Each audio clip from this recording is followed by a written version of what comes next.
Punto 3.3, modificación de las condiciones de equilibrio por modificación de la temperatura.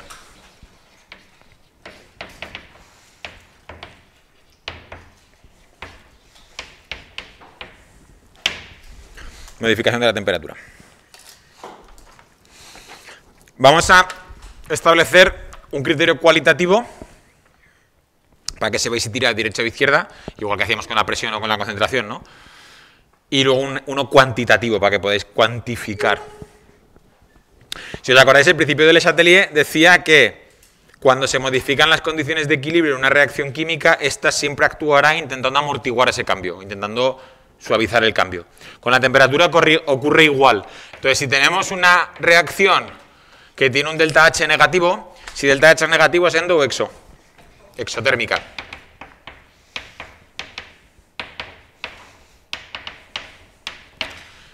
O la otra opción que puedo tener es que tenga una delta H positiva y será endotérmica.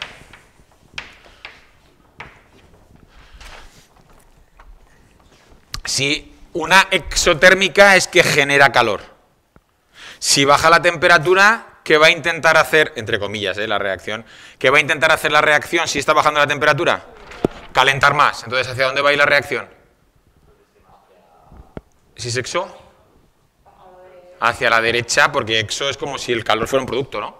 Es que libera calor. Entonces, cuando baja la temperatura para una exotérmica, lo que ocurre es que el equilibrio se va hacia la derecha. ¿Por qué? Porque así genera más calor, ¿no? Por contra, si aumenta la temperatura, ¿hacia dónde irá el equilibrio? Hacia la izquierda, porque ya ha aumentado la temperatura y que no quiere hacer la reacción. No quiere generar más calor, ¿vale? Así conseguimos reducir el calor. Esto es fácil, ¿no?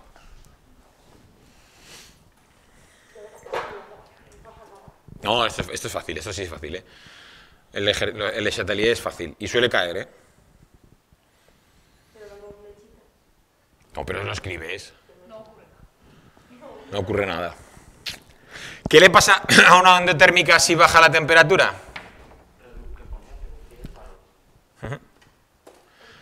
Para que tenga lugar una reacción endotérmica tengo que aportar calor. Si bajo la temperatura, la reacción se va a dar mejor o peor. Peor. Por lo tanto, ¿hacia dónde se va a ir? Izquierda. Sí, el truco en este tipo de ejercicios de Le Chatelier es que os aprendéis muy bien una cosa,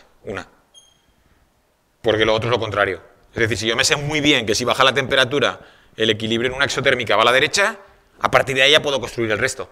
Porque le doy la vuelta a la temperatura, le doy la vuelta al equilibrio. Le doy la vuelta a endoexotérmica, le doy la vuelta al equilibrio. ¿Vale? Claro, aplicar muy bien uno, aprendéis muy bien uno y el resto van saliendo solos. Si yo aumento la temperatura en una reacción endotérmica, ¿hacia dónde se va el equilibrio? Hacia la derecha. Claro.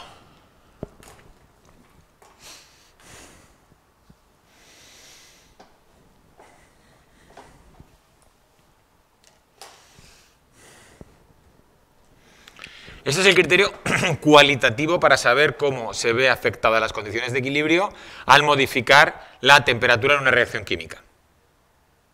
Vale. El criterio cuantitativo, sabéis que la constante de equilibrio, ¿de qué dependía? ¿De qué depende? Pregunta teórica. ¿De qué depende la constante de equilibrio en una reacción reversible? ¿De la temperatura? Y de la estequiometría, ¿no? Y de la naturaleza de la reacción. ¿Sí? Si depende de la temperatura, significa que si modifico la temperatura se va a modificar K. Y si se modifica K, la reacción va a variar su equilibrio. Si aumenta K, ¿hacia dónde se va? ¿Hacia reactivos o hacia productos?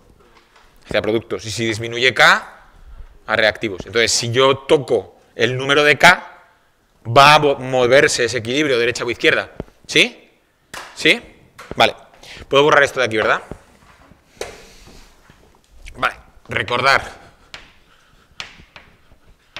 que K sub P o K sub C, las dos, si lo pongo así se entiende, si que K sub P o K sub C son función de la temperatura.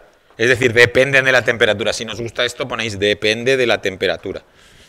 Depende de la temperatura. Depende de la temperatura. ¿Puedo borrar las flechas estas? ¿Sí?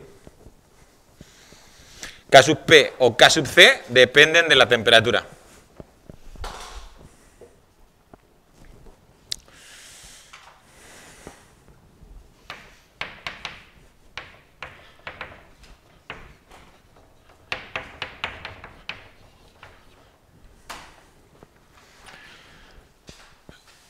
La ecuación de Van 't Hoff es una ecuación que permite relacionar las constantes de equilibrio en una reacción química en condiciones de temperatura diferentes. ¿Vale?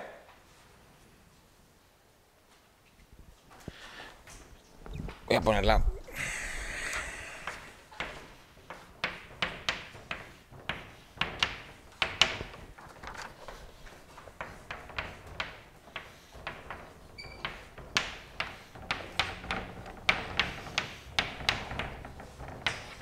Esta es la ecuación de Van 't Hoff.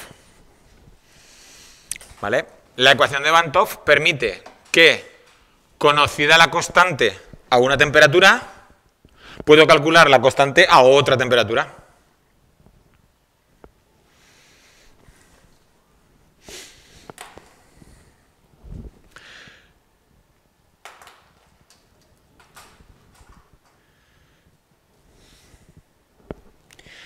Aquí hay que tener... Yo he cogido el papel porque es lioso esto. No copies nada y miradme, porfa. Yo tengo aquí un logaritmo de un cociente de constantes. En algunos libros, en vez de poner K1 y K2, ponen K2 y K1, al revés. Al darle la vuelta a un logaritmo, eso es como convertirla en negativo. Entonces, puedo encontrar esta expresión así, o puedo encontrar la expresión con un K2 arriba, un K1 y un menos aquí, por el darle la vuelta. Y aún hay más lío. En otros libros a veces ponen 1 partido T2 menos 1 partido T1 y en otros ponen 1 partido T1 menos 1 partido T2. Si le doy la vuelta a esto es como que aparece aquí un menos.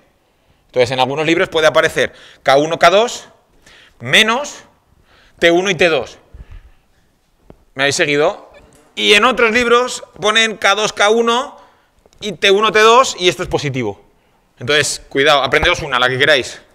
Pero marcaos a fuego, pues si os queréis esto, aprendéis K1 arriba, T1 atrás, por ejemplo. ¿Vale? K1 arriba, T1 atrás, positiva. ¿Sí? Si queréis, mirad, igual es más fácil de aprender esta. Porque así sería K1, T1, K2, T2, con el menos. Igual es más fácil esta, para que sea primero y primero y segundo. ¿Sí? La que más os guste. Pero aprendeosla bien. Aprendida. K1, K2, con el menos T1 y T2. Y saldrá pocas veces los ejercicios de utilizar la ecuación de Van 't Hoff.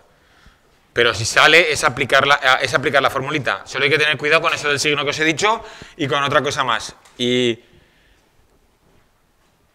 es importante porque el día del examen de selectividad iréis corriendo y es una cosa que, aunque se insista muchas veces, como no se utiliza demasiado, me lío y la lío. R es la constante de los gases. Cuando la constante de los gases está en atmósferas, litros, mol y Kelvin, es 0,082, que es la que se utiliza casi siempre. Cuando R está relacionado con energías, el valor de R es 831.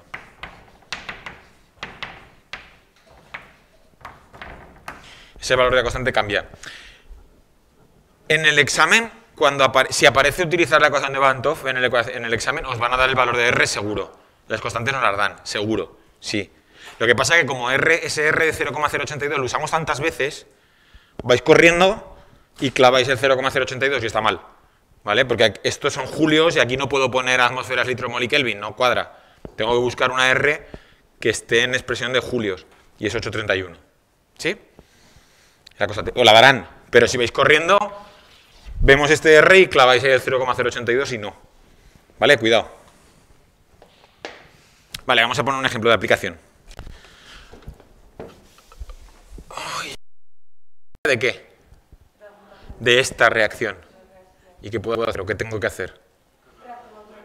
Calcular esa entalpía, termo. Termo, es fácil, cuando sale esto es fácil. Productos menos reactivos, y me dan los valores de formación. Voy a poner esto en marcha. No sé desde dónde se ha cortado. Ah, pues ahora dice que sigue grabando. Voy a parar por si acaso.